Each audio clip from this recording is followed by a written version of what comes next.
और तमाम तरह की चीजें हमने देखी। मेरा ये मानना है जनता को तय करना है कि भारत का भविष्य कैसा हो।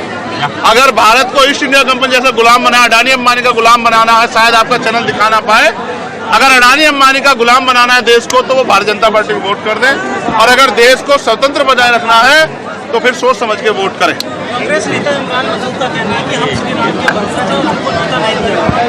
आप उनसे जाके पूछो भाई मुझे क्या कह रहे हो।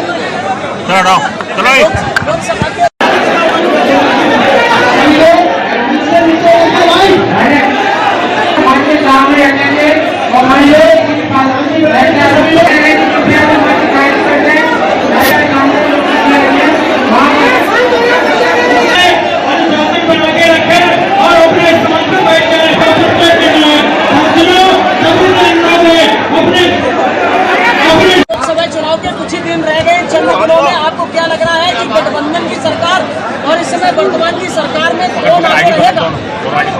देखिए, ऐसा मैं कोई भविष्यवाणी तो करता नहीं हूँ भाई।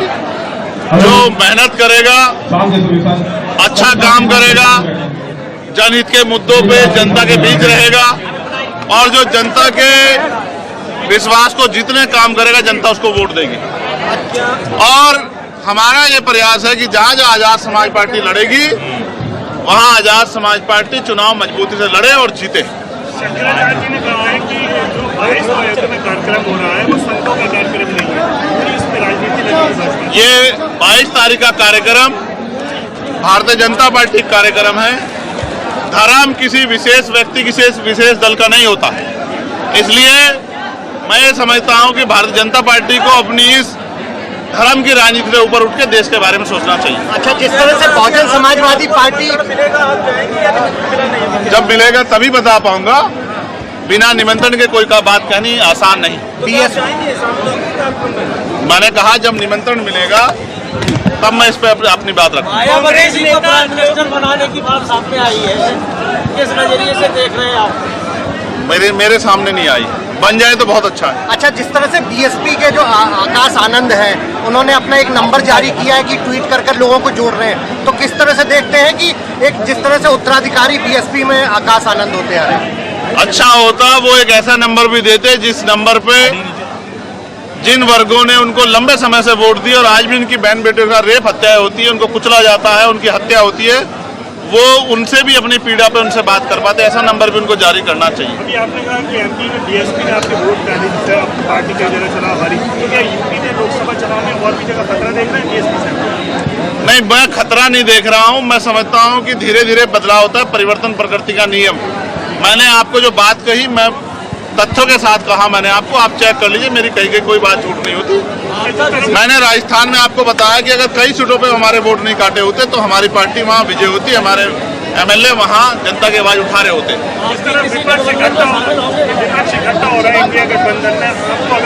बेहतर होता अगर अब से 6 महीने पहले इकट्ठा हो जाता और 6 महीने पहले जाके जमीन पे काम करता, तो परिणाम बहुत उत्तम हो सकते थे। क्योंकि जिस तरह से भारतीय जनता पार्टी छल कपट, शाम दाम, दंड भेद की राजनीति करी, जिस तरह से उन्होंने अपने नेताओं द्वारा और सरकारी कर्मचारियों पर दबाव डाल के वोट कटवाने का काम किया। मैंने उत्तर प्रदेश में मेयर का चुनाव आगरा में लड़ा था, पार्टी ने आगरा का चुनाव मेयर का लड़ाया, और अगले दिन मैंने खबर पड़ी कि 1,70,000 वोट वहाँ उन बस्तियों से कटे जो भारतीय जनता पार्टी को वोट नहीं देते। अभी भी मुझे बड़े पैमाने पर सूचना है। अभी हमने अपने यहाँ नगीना में जब हम तैयारी कर रहे हैं, हमने बीएलओ से वहाँ सूचियाँ दिखाने कहा, तो पुरानी सूची बीएलओ दिखाने लगे। तो मैंने उनको ये कहा कि नई सूची दिखाओ। मुझे ऐसा लगता है मुस्लिम, दलित और पिछड़े वर्ग की वो जातियाँ जो भारतीय जनता पार्टी को वोट नहीं देती है, उनके वोट कटवाने का काम भारतीय जनता पार्टी के नेताओं ने किया होगा। सत्ता के अहंकार में लोकतंत्र को कुचलने का काम भारतीय जनता पार्टी के लोग कर रहे हैं। इसकी सजा जो है जनता उनको जरूर देगी। इंडिया गठबंधन टक्कर देते हुए दिखाई नहीं दे रहा भाजपा को, जैसे आपने? नहीं, मैं कह रहा हूं कि उन्होंने देर की। अगर यही काम उन्होंने कुछ दिन पहले कर लिया होता तो शायद अब तक जो है भारतीय जनता पार्टी के जो खिलाफ जन समर्थन है, जो बड़े पैमाने का जन समर्थन भारतीय जनता पार्टी के खिलाफ है, वो संगठित हो गया होता। ईवीएम को लेकर आपने कहा है कि आप कुछ करेंगे। लंबे समय से हमारे लोग कहते रहे कि ईवीएम पे आप आंदोलन कीजिए, लेकिन मैं मानता हूं कि बिना जन समर्थन के कोई भी आंदोलन कामयाब नहीं होता। 2 अप्रैल जैसा आंदोलन करने के लिए जन समर्थन की जरूरत है। जिस तरह से 2 अप्रैल का आंदोलन हम लोगों ने किया था और SC/ST एक्ट को बचाने का काम किया था, उसी तरह से ईवीएम पे भी हम आंदोलन करेंगे। हम ये चाहते हैं कि जब 7 चरणों में 1.5 महीने 2 महीने में चुनाव हो सकता है, तो 2 दिन अगर वोट की गिनती हो जाए तो इसमें किसी को कोई तकलीफ नहीं होनी चाहिए।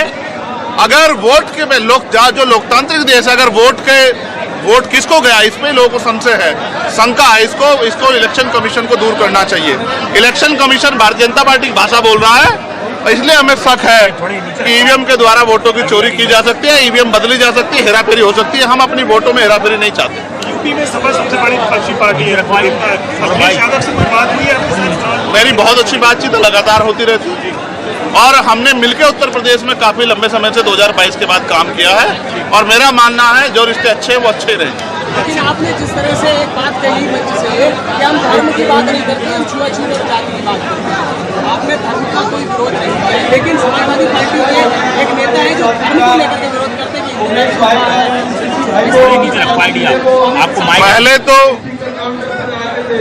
पहले तो मैं आपको स्पष्ट करा दूं, आपको अपने सवाल को सही करना चाहिए। मैंने आपको ये कहा कि हम छुआछूत गैर बराबरी के खिलाफ आंदोलन चला रहे हैं, भाईचारे के लिए, और हम धर्म को राजनीति में नहीं लाना चाहते। अगर कोई व्यक्ति अपनी बात कहता है तो मीडिया को भी और सरकार को भी उनकी बात को सुनना चाहिए, और अगर उनकी बात गलत हो तो उसका जवाब देना चाहिए।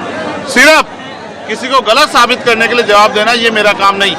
सनातन धर्म का विरोध है समाजवादी पार्टी में कितना भारी पड़ने वाला है? अब ये तो आप समाजवादी पार्टी के लोगों से पूछे तो बेहतर होगा। जिस तरह एमपी में नतीजे, राजस्थान में नतीजे, अगर ये कहता है कि हम भगवान की रक्षा करने वाले लोग हैं तो मुझे इस बात पे बड़ी हंसी आती है। जिस ईश्वर ने सबको तैयार पैदा किया, जो कुदरत सारी दुनिया को जन्म देने वाली है, उसकी रक्षा करने का काम एक छोटे से प्राणी का नहीं हो सकता। ये अहंकार है जो भारतीय जनता पार्टी के लोगों में ज्यादा दिखाई देता है, और मैं समझता हूं कि ये अहंकार जल्दी दूर हो जाएगा।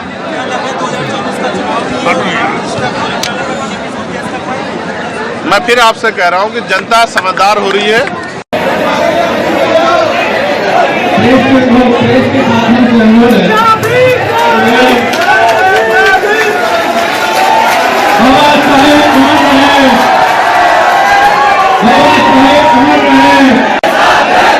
भैया संघर्ष करो। बहुत बहुत धन्यवाद। अपने जैसे लोगों में भाईचारा बढ़ाए।